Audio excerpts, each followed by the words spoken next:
வணக்கம். ஆகாஷ்வாணி புதுச்சேரி செய்திச் சுருக்கம் வாசிப்பவர் ஆதவன்.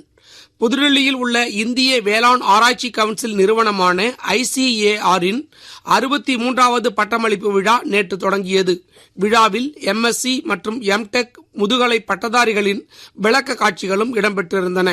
பல்வேறு துறைகளை சார்ந்தவர்களுக்கு IARI மெரிட் பதக்கங்கள் மற்றும் ஆண்டின் சிறந்த மாணவர் விருதுகள், வேளாண் ஆராய்ச்சியில் சாதனை புரிந்தவர்களுக்கு விருதுகள் வழங்கப்பட்டன. இந்நிகழ்வில் உயிரி வேதியியல் பிரிவு பேராசிரியர் டாக்டர் அனில் தகுஜா, இணை ஒருங்கிணைப்பாளர் டாக்டர் அதுல் குமார் உள்ளிட்ட டெல்லி ICAR-இன் புல முதன்மையர்களும் ஆராய்ச்சி மாணவர்கள் பலரும் கலந்து கொண்டனர்.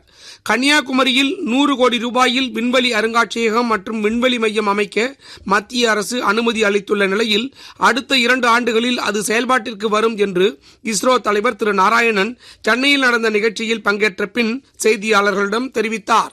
தமிழ்நாட்டில் டாஸ்மாக் முறைகேட்டை கண்டித்து சென்னையில் நடைபெற்ற போராட்டத்தில் கலந்து கொள்ள சென்ற பாஜக மாநில தலைவர் திரு அண்ணாமலை, முன்னாள் மாநில தலைவர் திருமதி தமிழிசை சவுந்தரராஜன், பாஜக மகளிர் அணி தேசிய தலைவரும் சட்டமன்ற உறுப்பினருமான திருமதி வானதி சீனிவாசன் உள்ளிட்டோர் முன்னெச்சரிக்கை நடவடிக்கையாக கைது செய்யப்பட்டு பின்னர் விடுவிக்கப்பட்டனர். ஆந்திராவின் தலைநகராக மீண்டும் நிறுவப்பட உள்ள அமராவதியில் பல்வேறு நிறுவனங்களுக்கு நில ஒதுக்கீடு செய்வதற்கு அம்மாநில முதலமைச்சர் திரு சந்திரபாபு நாயுடு தலைமையில் நடைபெற்ற அமைச்சரவை கூட்டத்தில் ஒப்புதல் வழங்கப்பட்டுள்ளது.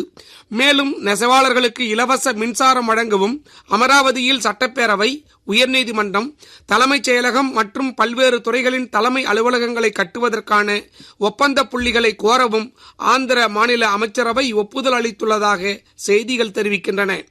சுவிஸ் ஓபன் பேட்மிண்டன் போட்டி இன்று பேசல் நகரில் தொடங்குகிறது. இத்துடன் இந்த செய்திச் சுருக்கம் நிறைவு பெறுகிறது.